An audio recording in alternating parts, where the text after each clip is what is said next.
Hello students, we have already understand the properties of multiplication of rational numbers, but here we understand each property type of questions.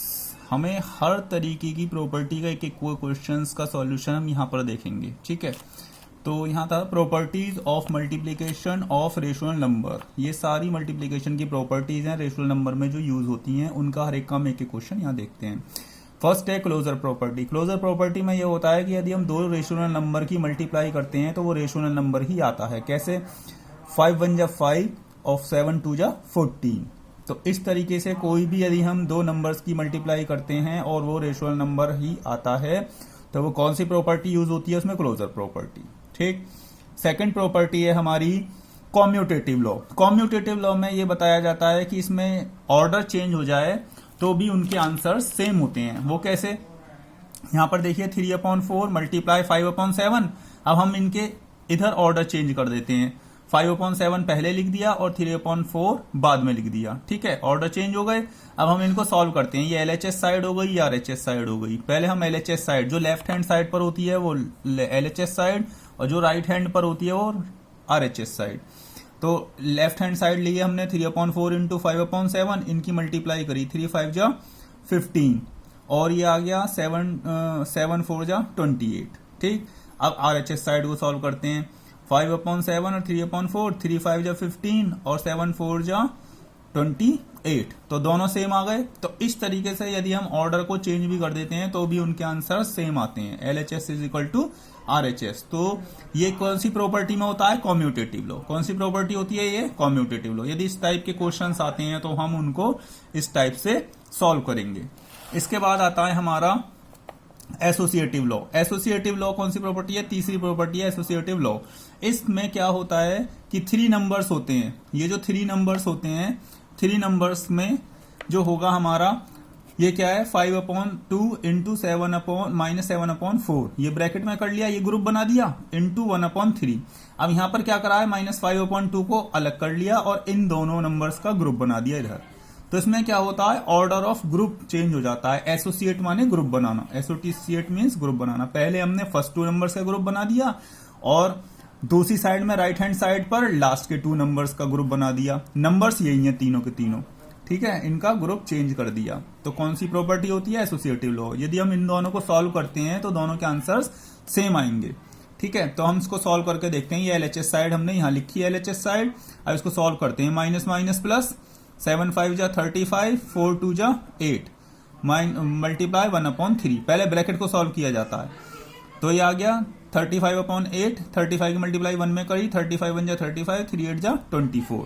अब इसके बाद हमारा आता है right hand side RHS side. RHS side है 5/2 bracket में -7/4 into 1/3. तो पहले इस नंबर को लिखा -5/2. ये सिंगल लिखा हुआ है. अब इस ग्रुप वाले नंबर को करते हैं मल्टीप्लाई. 1 7 जा 7 और प्लस माइनस माइनस और 3 4 जा 12. ठीक. अब इसकी मल्टीप्लाई करेंगे. माइनस माइनस प्लस 7 5 जा 35 और 12 2 जा 24. अब दोनों सेम आ गए ना. तो LHS is equal to RHS. तो इसमें क्या हो गया? यदि 3 नंबर्स हैं हमारे पास तो एसोसिएट मीन्स ग्रुप बनाना. तो हमने फर्स्ट 2 नंबर्स का ग्रुप बनाया और राइट हैंड साइड पर लास्ट के 2 नंबर्स का ग्रुप बनाया. लेकिन जब हमने दोनों को सॉल्व किया तो दोनों में ही उनके आंसर्स सेम आए, है ना.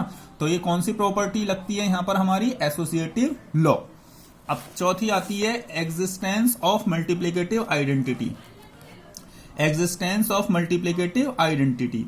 इसमें क्या होता है? Multiplicative identity. Multiplicative identity means हो गया यदि हम उस आइडेंटिटी की किसी भी नंबर में मल्टीप्लाई करें तो वो ही नंबर आ जाता है. तो ऐसी मल्टीप्लिकेटिव आइडेंटिटी है 1. मल्टीप्लिकेटिव आइडेंटिटी कौन सी होती है? कोई भी पूछे मल्टीप्लिकेटिव आइडेंटिटी क्या है तो 1 है.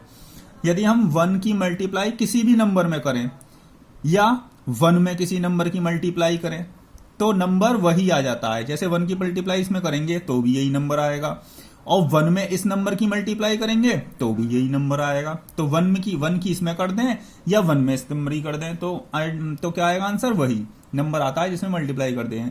तो मल्टीप्लिकेटिव आइडेंटिटी क्या हो गई? जिसकी मल्टीप्लाई करने पर उस दूसरे नंबर में कोई भी चेंज नहीं होता. तो 1 is called the multiplicative identity for rational number. तो इस तरीके से 1 मल्टीप्लिकेटिव आइडेंटिटी हो गया। और एडिटिव आइडेंटिटी क्या होती है? 0, क्योंकि 0 की किसी भी नंबर में प्लस करें तो वही नंबर आ जाता है। और मल्टीप्लिकेटिव आइडेंटिटी होती है 1। तो ध्यान रखना, एडिटिव आइडेंटिटी 0 और मल्टीप्लिकेटिव आइडेंटिटी 1। ठीक है, अब हमारी आती है next, existence of multiplicative inverse. तो मल्टीप्लिकेटिव इनवर्स बोल दें इसे या रेसिप्रोकल बोल दें, बात एक ही है। ठीक है, मल्टीप्लिकेटिव इनवर्स बोल दें या रेसिप्रोकल बोल दें। ठीक है, तो अब हमारा existence multiplicative inverse. Multiplicative inverse क्या होता है? उसको रेसिप्रोकल कर देना। तो रेसिप्रोकल ऑफ 5/7, यदि हम इसको इनवर्स कर दें, जैसे 7/5, डिनोमिनेटर को न्यूमरेटर बना दिया, न्यूमरेटर को डिनोमिनेटर बना दिया, तो ये क्या हो गया? 7/5 इसका रेसिप्रोकल है और ये नंबर इस नंबर का रेसिप्रोकल है, या मल्टीप्लिकेटिव इनवर्स बोल सकते हैं। दूसरा, उसको हम इस साइन से भी शो कर सकते हैं। यह भी ध्यान रखना, यदि किसी रेशनल नंबर की पावर माइनस में शो हो रही है तो यह कहलाता है मल्टीप्लिकेटिव इनवर्स या रेसिप्रोकल बोल सकते हैं। -1 को क्या बोलेंगे? रेसिप्रोकल या मल्टीप्लिकेटिव इनवर्स। तो जब हम 5/7 उसकी पावर -1 आ गई तो हम क्या करेंगे? सीधा सीधा इधर ला करके इसको इनवर्स कर देंगे। 7 ऊपर पहुंच गया और 5 नीचे, मीन्स 7 तो बन गया न्यूमरेटर और 5 बन गया डिनोमिनेटर, और इसकी पावर हो जाती है प्लस, और 1 को हम लिखते नहीं है, पावर 1 को हम नहीं शो करते। तो इस तरीके से ये जो नंबर शो हो रहा है ये भी मल्टीप्लिकेटिव इनवर्स ही है या रेसिप्रोकल बोल सकते हैं। ठीक है, 5/7 पावर -1, तो ये क्या हो गया? Multiplicative inverse. तो सीधा सीधा क्वेश्चन ये हो गया, multiplicative inverse of 5/7 is equal to 7/5। ये भी मल्टीप्लिकेटिव इनवर्स है, ये भी मल्टीप्लिकेटिव इनवर्स है, और ये सब हमारा मल्टीप्लिकेटिव इनवर्स का दूसरा नाम ही रेसिप्रोकल होता है। अब आता है हमारा distributive law of multiplication over addition. ये डिस्ट्रीब्यूट करना, डिस्ट्रीब्यूटिव लॉ मीन्स डिस्ट्रीब्यूट करना, किसका? मल्टीप्लिकेशन का ओवर एडिशन, एडिशन पर। तो ये बीच में एडिशन हो गया, अब इसको डिस्ट्रीब्यूट करेंगे। तो हमारे पास 3 नंबर होते हैं, 2 नंबर तो प्लस में होते हैं और 1 नंबर होता है मल्टीप्लाई में। तो डिस्ट्रीब्यूट करना है, डिस्ट्रीब्यूटिव लॉ है इसका मीन। तो हम क्या करेंगे? इस नंबर की मल्टीप्लाई इसमें करी हमने, ये आ गई, -3/4 मल्टीप्लाई 2/3, ये कर दी मल्टीप्लाई। फिर प्लस का साइन था बीच में, प्लस का लगा दिया। ठीक, कर्ली ब्रैकेट से इसको बंद कर दिया। अब इसकी मल्टीप्लाई करी इसमें, तो ये मल्टीप्लाई आ गई -3/4। ठीक है, मल्टीप्लाई -5/7, -5/7। तो ये डिस्ट्रीब्यूट कर दिया हमने। क्या कर दिया? इसको हमने कर दिया डिस्ट्रीब्यूट। ठीक है, इसकी मल्टीप्लाई इसमें करी, ये आ गया, और फिर प्लस का साइन था, प्लस लगा दिया, और इसकी मल्टीप्लाई इसमें कर दी। ठीक है, ये तो बन गई LHS साइड और ये हो गई RHS साइड। जब हम इस तरीके से इसको डिस्ट्रीब्यूट कर देते हैं तो दोनों के आंसर सेम ही आएंगे। ये LHS साइड हो गई, RHS। अब LHS साइड को सॉल्व करते हैं। ये हमने लिखी है LHS साइड, तो पहले हम ब्रैकेट को सॉल्व करेंगे। प्लस माइनस माइनस हो गया, माइनस का 5/6। ठीक है, ब्रैकेट्स वही लगे रहेंगे। अब इन दोनों का एलसीएम लिया, 6 आ गया, 3 2 जा 6, वही प्रोसेस तो वही होता है। तो 3 से इसकी डिवाइड करेंगे, 3 से इसको डिवाइड करा, 3 2 जा 6, 2 आया, 2 की मल्टीप्लाई 2 में करी, 2 2 जा 4 -5। ठीक, ये एज इट इज लिखा रहा। तो -3/4 इंटू माइनस के 5 में से प्लस का 4 करेंगे, तो क्या आ गया दोनों का? ये आ गया माइनस का 1, क्योंकि माइनस का 5 बड़ा है 4 से, तो इसलिए साइन कौन सा आएगा? माइनस का। साइन कौन सा आएगा? माइनस का। 5 में से 4 माइनस करा 1, और साइन माइनस का, क्योंकि 5 बड़ा है। ठीक, अब इसकी मल्टीप्लाई करी, माइनस माइनस प्लस, 3 1 जा 3, 6 4 जा 24। ठीक है, अब इसको काट लिया, 3 1 जा 3, 3 8 जा 24, 1/8। अब इसमें करा हमने, इसमें इसको सॉल्व करा, तो 3 से काटा 3 को, 3 1 जा 3, 2 से काटा 2 2 जा 4, तो 1 आ गया, माइनस का था तो माइनस का 1, और ये 2 1 जा 2।